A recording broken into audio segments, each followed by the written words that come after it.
বন্ধুরা আজ দেখো তোমাদের জন্য একেবারে সানট্যান রিমুভ করার জন্য একটি প্যাক নিয়ে চলে এসেছি। একেবারে তোমাদের যদি স্কিনে ট্যান পড়ে থাকে সেই ট্যান একেবারে সমস্ত রিমুভ হয়ে যাবে।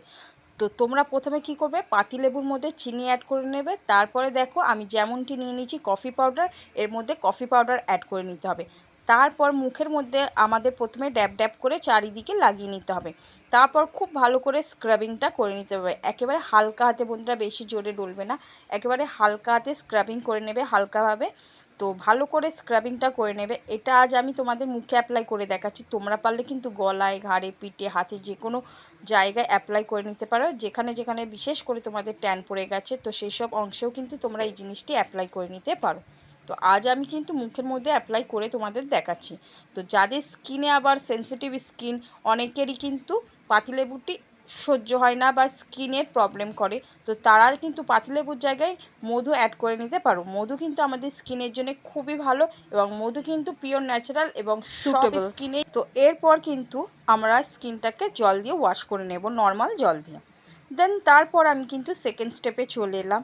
তো প্রথমে নিয়ে নিলাম চিনি, তারপরে মিল্ক অ্যাড করে নিলাম। এর মধ্যে আমাদের কিন্তু কী নিতে হবে, দুধ, তারপরে একটু কফি পাউডার আমরা অ্যাড করে নিচ্ছি। আর কিছু দেবো না বন্ধুরা, এই তিনটি রেমেডিস দিয়ে এই প্যাকটি আমি খুব সুন্দরভাবে বানিয়ে ফেলবো। তো দেখো প্রথমতই আমি মিল্ক আর চিনি নিয়ে নিয়েছি, তারপরে নিয়ে নিয়েছিলাম কফি পাউডার। এরপর কিন্তু খুব ভালো করে আমাদের মিক্স করে নিতে হবে। তো মিক্স করার জন্য আমি কিন্তু এর মধ্যে মিল্ক অ্যাড করেছি, মিল্কটা দিয়েই কিন্তু আমাদের কফি পাউডারটি খুব ভালো করে মিক্স করে নিতে হবে। তো তোমাদের কাছে যদি গুঁড়ো চিনি থেকে থাকে তোমরা গুঁড়ো চিনিও অ্যাড করতে পারো, তোমাদের কাছে দানা চিনি থাকলে তোমরা দানা চিনিটাও অ্যাড করতে পারো, কোনো অসুবিধা নেই। কিন্তু আমাদের এই ফেস প্যাকটি খুব ভালো করে মিক্স করে নিতে হবে। যেইভাবে আমরা মিক্স করছি এইভাবে পুরো মিক্স করে নিতে হবে, একেবারে তরলের মতন হয়ে যাবে দেখবে প্যাকটি, সেই রকম কিন্তু মিক্স করে নিতে হবে, একটু সময় নিতে হবে। সেহেতু বললাম যদি গুঁড়ো চিনি থাকে তাহলে তোমাদের সময়টি কম লাগবে, আর যদি নর্মাল চিনি থাকে তাহলে সময়টি বেশি লাগবে। তো আমার প্যাকটি তৈরি হয়ে গেছে, তোমরা দেখতেই পাচ্ছ। এরপর আমি কিন্তু স্কিনের মধ্যে খুব ভালো করে অ্যাপ্লাই করে 10 মিনিট রেখে দেবো। এটা কিন্তু স্ক্রাবিংও করব না, ডলবো না, কিচ্ছুটি করব না।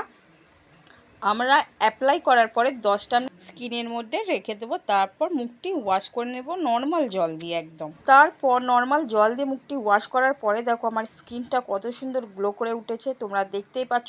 ইনস্ট্যান্ট স্কিন কিন্তু আমার খুব সুন্দরভাবে ফর্সা হয়ে উঠেছে। এরকম ফর্সা লুক